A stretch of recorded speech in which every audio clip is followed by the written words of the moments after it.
আমি corporate politics কোনোদিনও করি না। আল্লাহি লিল্লাহি জীবনে কোনো দিন আমি কোনো মানুষের পিছনে লাগি নাই।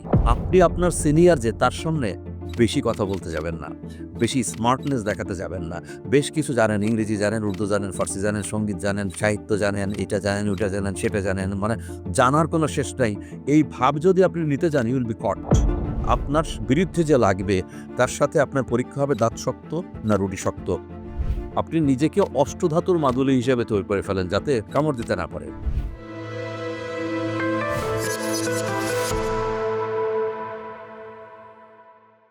আমাদের দেশে প্রফেশনাল ক্যারিয়ারে কাজের বাইরে, কাজের গভীরে বা কাজের পিছনের একটা বিশাল টপিকসের নাম হচ্ছে কর্পোরেট পলিটিক্স।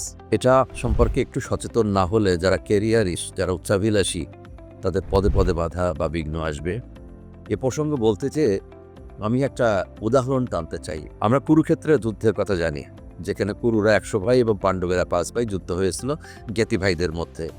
তো এই যে পঞ্চপাণ্ডব বলা হয়, ভীম, অর্জুন, নকুল, সহদেব, যুধিষ্ঠির, এই পঞ্চপাণ্ডবদের একজন ওস্তাদ ছিলেন, গুরু ছিলেন, লিডার ছিলেন, তার নাম হচ্ছে দ্রোণাচার্য। আগের যুগের যুদ্ধটা মশলি হতো তীর-ধনুক দিয়ে, আর্চারি, যেটাকে আমরা বর্তমান ভাষায় বুঝি। তো এই আর্চারি শিক্ষাটা দিচ্ছিলেন দ্রোণাচার্য পঞ্চকর্ণবকে। এর মাঝে আরেকজন আসলেন একলব্য। একলব্য শিখতে চাইলেন আর্চারি, তীর ছোড়া যে বিদ্যা, এটা যুদ্ধবিদ্যা।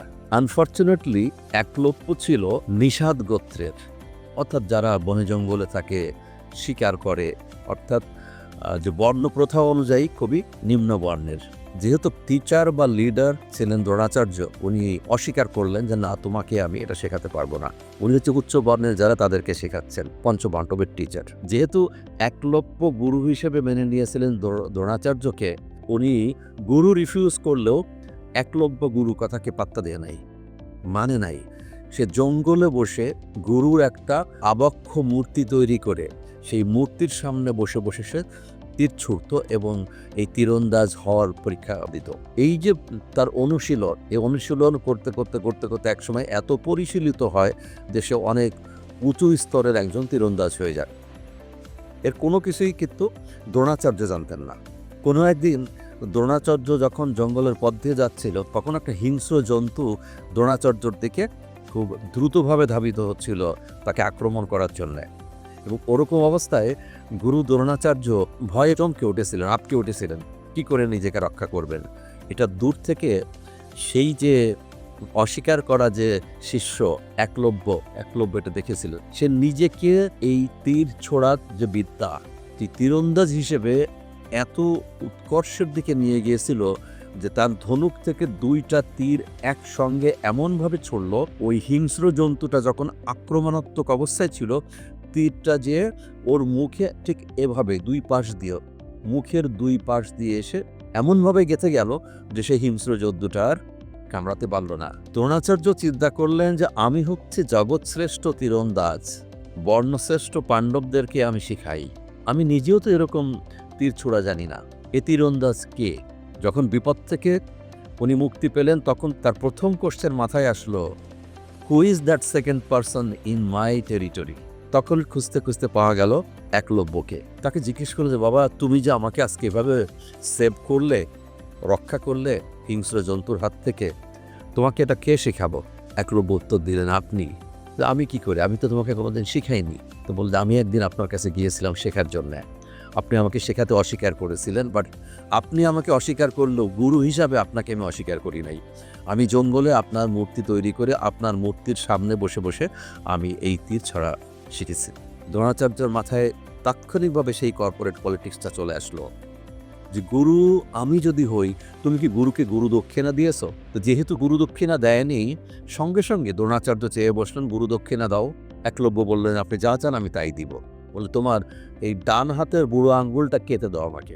এই গুরু দক্ষিণা বা গুরুর যে রেমুনারেশন, এইটা চাওয়ার পিছনে কারণ ছিল, অন্য কিছু না আছে। কেন বুড়ো আঙ্গুলটা চাইলেন?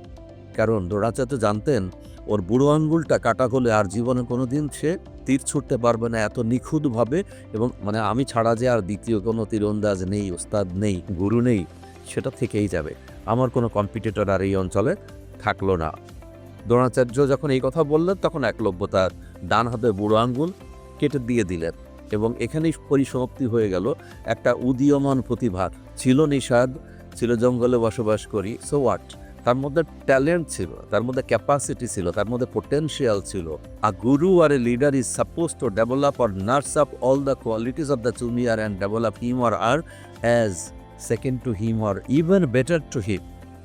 লিডার কিন্তু সেই যে রিক্রুট করে smarter people than himself or herself. এই জন্য বলাই হয়ে থাকে show your smartness recruiting better people আর স্মার্টার পিপল দ্যান ইউ। আমি আপনি যদি কখনো কোনো টিমে যেয়ে একটু স্পার্ক করে ফেলি, তখনই দেখা যাবে মোস্ট অফ দ্য লিডারের except few, most of the লিডারই তখনই খেয়াল করবে যে আচ্ছা, এটা হচ্ছে বাংলাদেশের কর্পোরেট কালচারের একটা মেজর অংশ। সুতরাং আপনারা যারা ক্যারিয়ারিস্ট, যারা খুবই ambitious, you develop yourself, পাশাপাশি খেয়াল রাখবেন যে আপনার যে পোটেনশিয়াল সেই অনুযায়ী whether you are growing up or coming up in the ladder of promotion or not, যদি না হয় এবং আপনাকে কে সুপারভাইজ করছে, আপনার লিডারকে, সে আপনাকে অ্যাকচুয়ালি সেভাবে নার্স আপ করছে কিনা, আপনার সেখানে প্রমোশন পেয়ে উপরের দিকে ওঠার সম্ভাবনা আছে কি নেই, যদি থেকে থাকে তো ভালো, না থাকলে প্রয়োজন হলে আপনাকে একটা স্ট্র্যাটেজি ডেভেলপ করতে হবে, নিজের একটা প্ল্যান ডেভেলপ করে সুইচ করে চলে যেতে হবে। কারণ এখানে থাকলে আপনাকে কিন্তু এটা তৈরি করতে দিবে না। আমি আমার ব্যক্তিগত জীবনে I face several time several people try to do harm to me. 10 number জার্সিকে টার্গেট করেছে, ল্যাগ মেরে হলে বল নিতে হবে। আনফর্চুনেটলি তারা পারেনি, কারণ আমি চেষ্টা করেছি নিজেকে অষ্টধাতু দিয়ে তৈরি করার জন্য। আপনি নিজেকে অষ্টধাতুর মাদুলি হিসেবে তৈরি করে ফেলেন যাতে কামড় দিতে না পারে। মার্বেল মুখের মধ্যে দিয়ে বা পাথরের টুকরা মুখের মধ্যে দিয়ে কামড় দিলে কী হবে? দাঁত ভাঙবে, ওই পাথর বা মার্বেল ভাঙবে না। এভাবে নিজেকে তৈরি করতে হবে। I tried to and I did that. আমি ট্রাইড বলবো না, কারণ যেহেতু আমার ইনিংস আমি শেষ করে আসছি। I did that, I know those people, তাদেরকে চিনি। পদে পদে বিঘ্ন করার চেষ্টা করেছে। আমি কর্পোরেট পলিটিক্স কোনো দিনও করলে আল্লাহি লিল্লাহি জীবনে কোনো দিন আমি কোনো মানুষের পিছনে লাগি নাই।